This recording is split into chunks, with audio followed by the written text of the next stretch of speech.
Hello, everyone. Thank you for attending this presentation. The name of this presentation is uh, Invest in the Silicon Valley of the East, also known as Raleigh, North Carolina, also known as Research Triangle Park. This is SeeWing Yee from the Realtor Network. Thank you for attending. And this is a very, very exciting moment for me to bring you this new market for our investors and anyone else out there. I have an esteemed guest, Mr. Kevin McVicker. Now, let me tell you, we used to work together back in like 2005 to 2006 when he came over to our club meeting at Fremont, at the Fremont Senior Center. He was presenting properties at that time, but and we did well for a short period of time, but over the years, we lost contact. I don't know why, but that's one of the regret I have because I should have continually promote his market for the entire time. Because anyway, it is what it is. We're not going to miss this opportunity any longer. I'm glad Mr. McVicker and his team is coming back to sell investment properties to our network and anyone else out there. In case you do not know, by the way, my investors, I have to assume, are very savvy. You've been through the past 18 months of the Austin market, the crazy rise of Austin, Texas real estate market. And some of you missed the boat, my investors, but some of you did not. Some of you follow our recommendation. We've been promoting Austin for the past 8 years, right? And some of you took the plunge 18 months ago and prior, and you know who you are. Again, thank you for your business. You guys have, just are laughing your way to the bank because of the rising appreciation in the Austin market in the past 12 to 18 months. So because, we all know why Austin has, dramatically risen have so much because of Elon Musk and Tesla, because of Apple $1 billion campus, went over to Austin back in 3 years ago, and then you have Oracle, moving the headquarters from Silicon Valley in San Jose into Austin. So and then of course you have the tremendous low record inventory and historical low interest rate and high demands for housing. And then of course the pandemic has caused people and millennials are buying homes these days. So the market going crazy. So the trend that has occurred in Austin is coming over to Raleigh, North Carolina. So Raleigh, North Carolina is Austin 2.0. So if you missed the boat in Austin, please, you have a second chance to redeem yourself and buy in a Research Triangle Park. Moving forward, this is the beginning of the boomtown in a Raleigh metro. And many of you already know, a week ago, Apple has made a breakthrough announcement that they are constructing a $1 billion campus here at Raleigh, North Carolina, here at the Research Triangle Park. So this, it's so obvious to me the trend is going up, and up. So if you pull the trigger in this small window, I don't know how small, maybe 4 to 6 months this year, this is a prime time to pull the trigger in this market, because if you wait beyond the 4 to 6 month window, you're gonna miss it. All right. So with that said, Kevin McVicker is back with our network. I really are very excited to work with him for the foreseeable future, and he will come back to do additional podcast video for our investors. This is a high level introduction about Kevin McVicker and himself and his team. And so Kevin McVicker been in the market, but he's been doing local sales here in the Raleigh Metro for the past 25 years. And he also helped out-of-state investors, a lot of them from California, as a matter of fact, to buy investment properties for many, many years. So suffice to say, Mr. McVicker knows everything about this market, right? He lived here, breathed the air. He know all the neighborhoods, all the streets, everything. So he know where to pull the trigger. So at the same time, he's gonna show you what's going on here in the market. And some of you are maybe do not necessarily know the expectation. Kevin is very realistic. He'll let you know exactly what you can and cannot do. So you know your expectation moving forward. And if you understand it, if you embrace what's going on in this market, you can do something about it. If not, if you do not agree with some of the things we say, then perhaps this real estate market may not be right for you. All right, so without further ado, here we are, proudly present Mr. Kevin McVicker. Take it away, my friend. All right. Well, thank you very much, SeeWing, for the nice introduction there. And it's a pleasure to be back working with you again. We did have a good time back in the mid, 2000, 2005, and 6 and 7, I believe it was. Right. And we did a lot of business back then. The market was very kind to us, and people that did get on board and bought properties back then have seen their houses go up as much as 3 times in value, with a lot of that increase occurring just in the last few years. And when you contacted me last week and shared some thoughts with me, right away I detected that, well, I needed to start with live data and show you actually what's happening and how rapidly things are changing here. On the screen, I've got a property that I can use as an example, but before just diving into the details on it, just want to let everyone know that this market has been on the move for about the last 18 months, perhaps even a little bit longer than that. Prior to that, we used to see, increases in appreciation, in the 3 to 5 range. More recently, it is radically different. And I've got some properties here that I can use as an example. I'm going to pull one up right here. And this will help set some realistic expectations. I've already been contacted by a few of your members of your network asking for properties that don't exist anymore. Properties that are in the $200,000 to $250,000 price range are quickly disappearing. This is an example of one. Just came on the market 2 days ago, and you can see it's got a price of $300,000. I know this neighborhood. When it first opened back in 2006, I was selling this house. They started out with a price point of $150,000 for that. As recently as last year, this model sold for $245,000. Here it is, 6 months later, $300,000. And if you project that out, we don't know how high that's going to go, but I'm encouraged by what you shared about Austin, because Austin seemed to be the same way several years ago, and now they've surpassed this price. I firmly believe with Apple and other companies, Google and what they're doing in this area, we're going to see probably the same thing happen here that happened in Austin. Yep. And if that should happen, the money is to be made on appreciation. The other thing that people were asking for is for a house like this to have a positive cash flow with rental income upwards of $2,100 a month. That is not realistic. The pricing has gone up more rapidly than the rent rates. So unlike back in 2005, the investors were buying based on opportunity for cash flow with some appreciation. Now the tables are completely turned. It's really chasing after appreciation. And if you get positive cash flow, great. If you break even, that may be good as well. If you're negative, overcome that by perhaps using more down payment so that there's enough income to cover the cost of operation, and put all your focus on purchasing properties that have high potential for increase in equity, like this one going up $50,000 in under a year. That's a 25% increase in a year.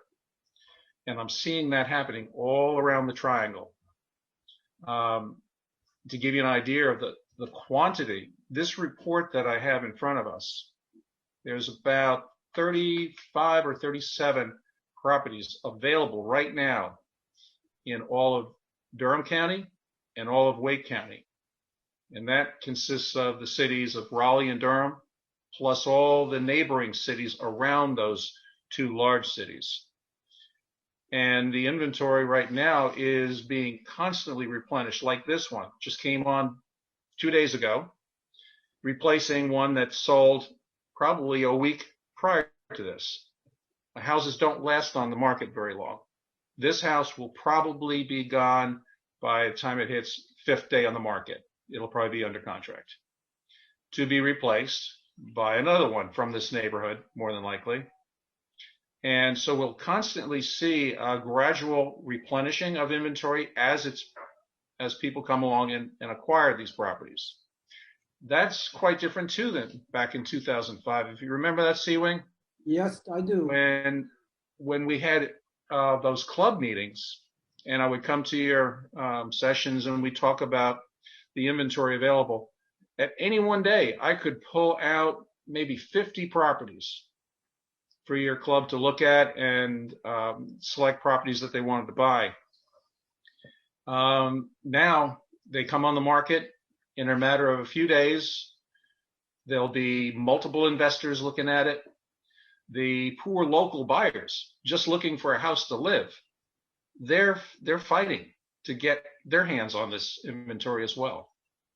And so it's very common for these houses like this one, relatively new. I consider something that's like this one, built in 2011, still to be fairly new. So these houses will attract multiple buyers, and we will see competitive bid situations on these properties. Can I share one that I encountered last week? Definitely. Give you some real numbers. Absolutely. At a house that was similar to this, that came on the market a month ago.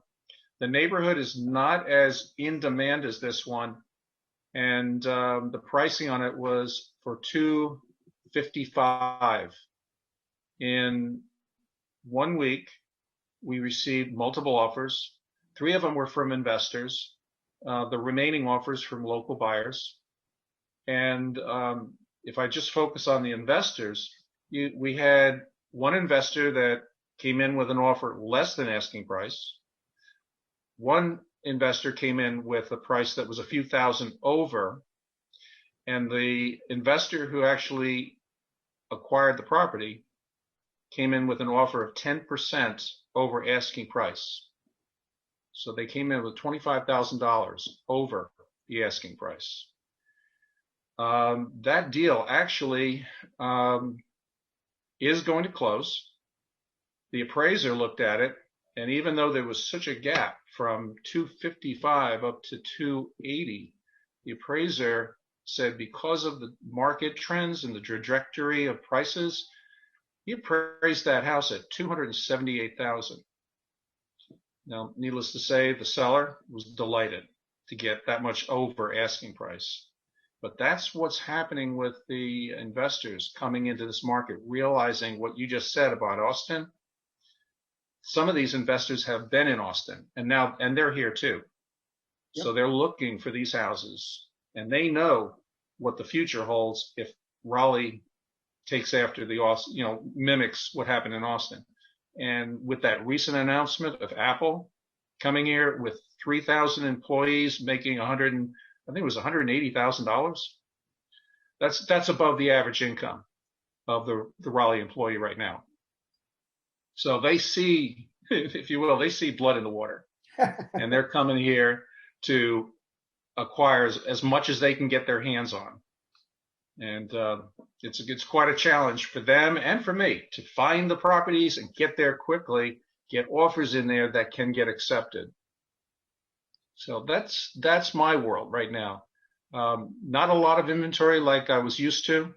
So you got to be a lot more agile, quicker, look in the right places, find them, and do your due diligence very quickly and make a decision, yes or no, that same day you see it, realizing that somewhere else there's another investor doing the exact same thing you're doing.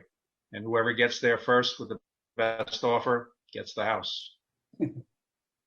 So what do you think of that? Does that change any of your thinking in terms of where we're headed? And do you see any parallels between what you experienced in Austin?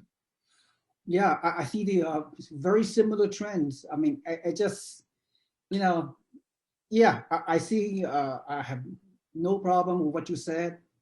I know your expectations, but yeah, it's all about equity play. It's all about the projection in the next few years. I mean, we all should buy for long term, buy and hold anyway.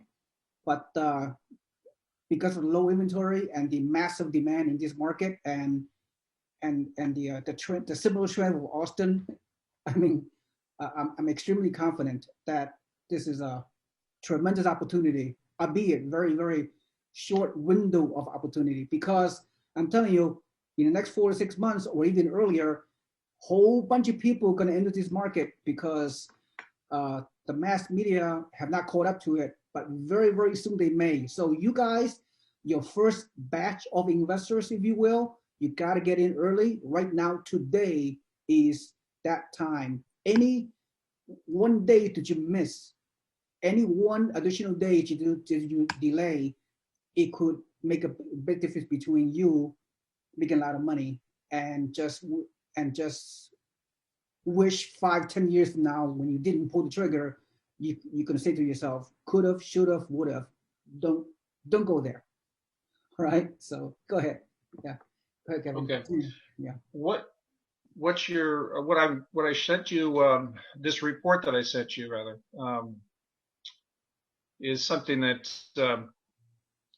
came out of a conversation I've had with a few of your investors already.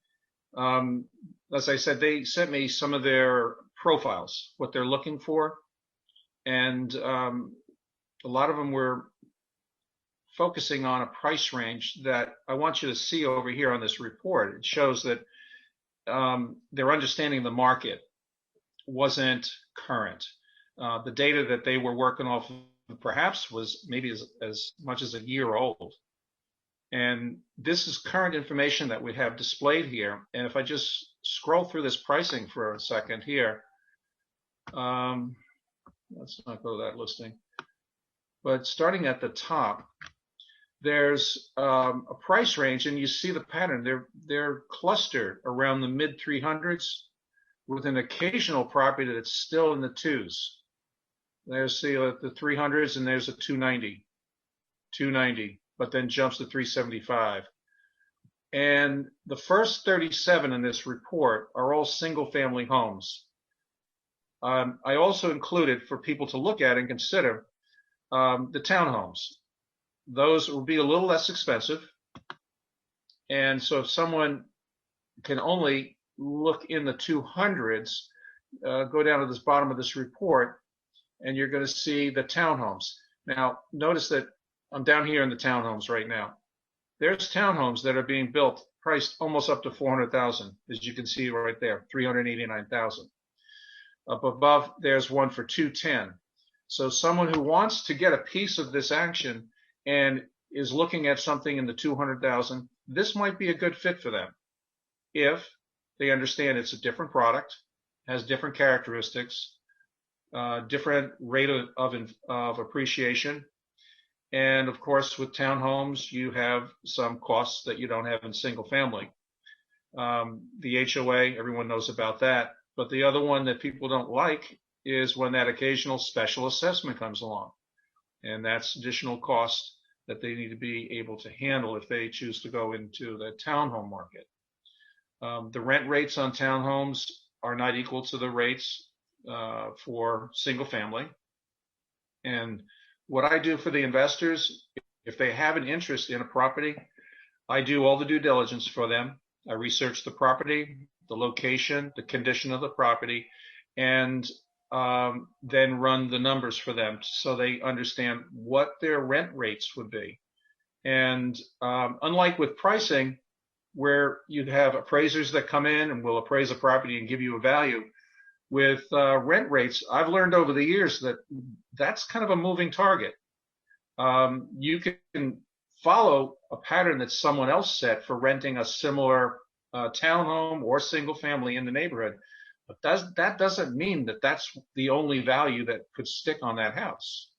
I've tested that with my own investment properties in a neighborhood in South Raleigh that rents for about $1,500 a month. And I ran this experiment myself just to see what would happen. And I bumped it up to $1,700 from the $1,500 that everyone else is asking. My phone started ringing immediately. I got requests for showings, had a few showings. I had a couple that drove up from the beach area that same week. They came up, looked at it, gave me the deposit of $1,700, moved in a couple of weeks later. And that's all because there is no appraisal process. It's whatever the market will bear and whatever a tenant is willing to pay for a property. So it's always worth doing that bit of testing the market, if you will, when it comes to rent rates, and see just how you can lift it to maybe meet your cash flow requirement. Kevin, so just the thought I want to share. Yeah, very good thought, Kevin. So my buyers, I'll do the best I can to bring the buyer over with already pre-loan approval, which is critical in for that. Furthermore, as I understand, Kevin, the kind of properties that you're promoting are, of course, from 300 to 400,000, and this listing of this home, 37 homes in this week's inventory, they are located within like 20 miles from the Research Triangle Park, give or take. Is that the initial inner circle, the Silicon Circle? That's not exactly how it gets done. Just so people know, if they do want to see the geography and what I'm doing, if they can get their hands on a Google map and pull up Wake County, for example. Wake County is a very desirable area for rentals because of a number of factors. Beyond the industry that's in Research Triangle area, which is kind of clustered in the middle of the county, you have a very good school system. And people will come here just to put their kids into Wake County rather than one of the rural counties that would be outside. So like if you're just driving 40 miles, you'll be in the next county over and you'll find out the school system's not as good as Wake County. So you're better off positioning yourself as an investor in an area where your success for acquiring quality rentals, quality tenants is going to be better. And that's one of my criteria for selecting and eliminating properties. When I go look at a neighborhood and a house, configuration wise, if it doesn't meet certain standards that I've grown accustomed to over these 25 years, I won't be fooled just by price, because there's no point in buying a lesser expensive house and then finding it takes 5 months to rent it out. You want to put it on the market and get it rented quick, get that money coming in. And the way to do that is what I call cherry pick in the market. I pick the best houses that are available in whatever price range the client tells me they want to be in. So if they want to be in the 200, we're going to probably be looking for the time being for very limited or small inventory of single family and then a greater inventory of townhomes. The bulk of the market has moved into the 300s, and we can be very productive right there in the 300 price range, getting quality properties with high potential for appreciation that are going to be in high demand for tenants. So let's go. Yeah, good, Kevin. Let's go with the number briefly, so the investor understand the expectation. What I'm about to say is approximate. Is an estimation, right? So the low end of what we're gonna do here is 300. 300 the rent would be maybe $1,600, maybe $1,650. Then $350. A little bit more. Yeah. A little bit more than that. Okay, all right, a little bit more than that. $1,700, $1,750. Yeah, the one that I just rented out, $1,650. That was the one that was $278. Right. The one I showed you as an example here that was $299. The rent in that neighborhood, that one probably would put in about $1,750. It's a closer into RTP, and it's viewed as a more desirable neighborhood. So they'll get $150 to $200 more a month in that neighborhood. So I know people like to think in terms of averages. I'm not kind of an averages kind of guy. When I'm working with a client, I'll take a property and I'll say, now at that property, this location, distance from work and such, the rent range for this is going to be this price for this amount spent.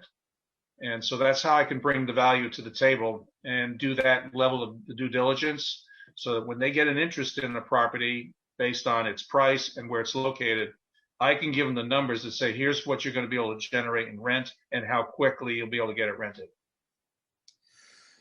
Yep, sounds good, Kevin. So really, I mean, when you put 25% down payment on any of these listings that you intend to purchase, like I said, you will get either a break-even cash flow situation, and or a very, if you're buying something in the high 300s or around the 400, the rent going to be, who knows, 1,850, 1,900. Let's hope. Then you might have a slight negative cash flow, maybe $100, maybe $200 monthly negative cash flow, but you have to be mentally prepared for that. It's not so bad, right? True. It's not really that bad, because a couple $100 negative is not going to be end of the world, because you have to look at the bright side, the benefits of a potential appreciation in the next few years. So that's a very, very good point. That's a lead into a conversation I had this week with one of your investors. He's doing a 1031 exchange. He's going to have a fair amount of equity coming out of that transaction to let him buy several properties. We ran the numbers on it, and the cash flow he wants just to keep his operational Kevin, I think it's a she. Expenses. I think it's a female. What's that? It's a female, I think that client. No, I'm not talking about that client. Like I said, I've talked to about 5 of your clients so far. I'm talking about another person, a gentleman I spoke to 2 days ago. Okay. As we were going through through the numbers and crunching it and looking at what he wanted for cash flow, he stated the obvious. I was thinking it, but he said it. He says, you know what, Kevin? Yeah, I can easily put the 25% down. And if I want to get the cash flow up to $400 a month on this house that has high potential for equity growth, I'll just put 35% down. Problem solved. Yep. So there you go, Eric. Good solution.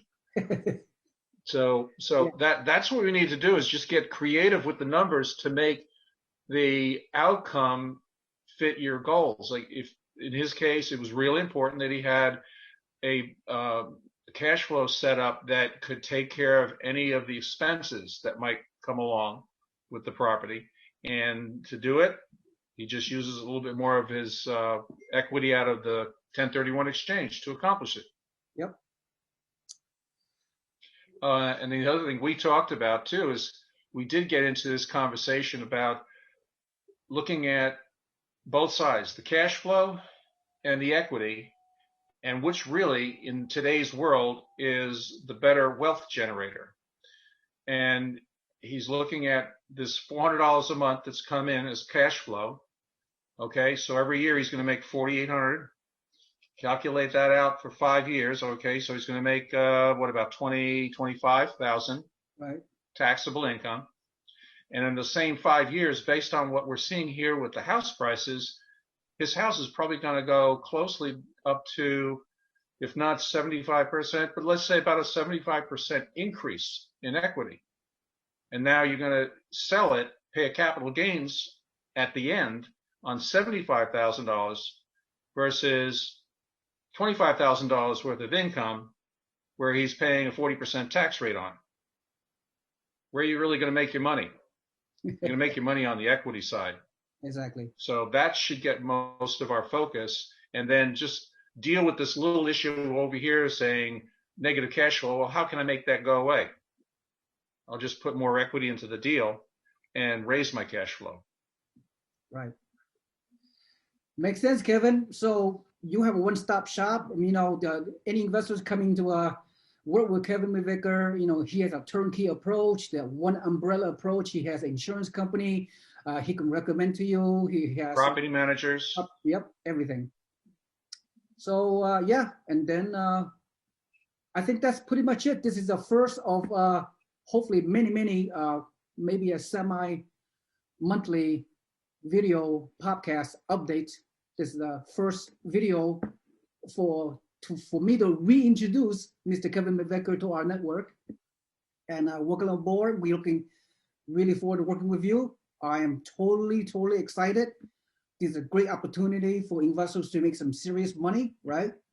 And I'm so happy we're connected, and investors out there, right?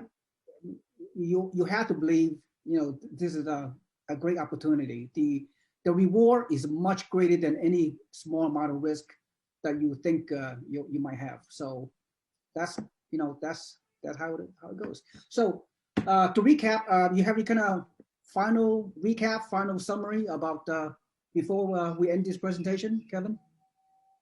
Well, just one last thought is this type of report is something I'm generating every week for those 8 people so far that have expressed an interest in it.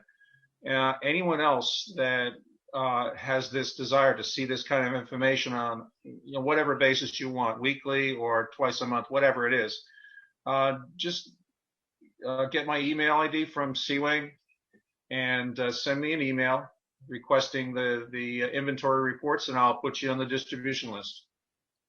If you see something you like, give me a call. We'll talk about it. Absolutely, Kevin. Okay, before I let you go, Kevin, I mean, you know what I can see clearly. You know, you can just listen and watch Mr. McVicker, right? I mean, I come away with thinking, wow, this man, Mr. McVicker, I mean, sounds like he's very down to earth. He's being realistic, and he has a good working relationship. I mean, he care about each investor, each client. I mean, you will spend the time with the investor, right? So that's what I like about you, Kevin. I mean, because you're very methodical in your way. You do the right thing for the investor. You do a lot of due diligence and research. You know your market, and you care about investors. So that's what I see, right? I mean, clearly. So that's, you know, that's why I enjoy working with you. I you know, we have a good synergy, and investor can enjoy working with you. But at the same time, investor, right? You got to be very serious. Kevin's time is very limited. He cannot afford to waste time with anybody who is not serious. And but most of you, you know, get pre-screened by myself initially before I sent you over to talk to Mr. McVicker. So there's a reason for that. But okay. So any one final word, Kevin, before we sign off? Let's get started. There you go. The market is moved. The market waits for no one. Exactly. Thank you so much for your time, Mr. Kevin McVicker. Thank you everybody for attending, and to SeeWing Yee. Look forward to working with all of you. Have a nice day. Goodbye. Bye-bye.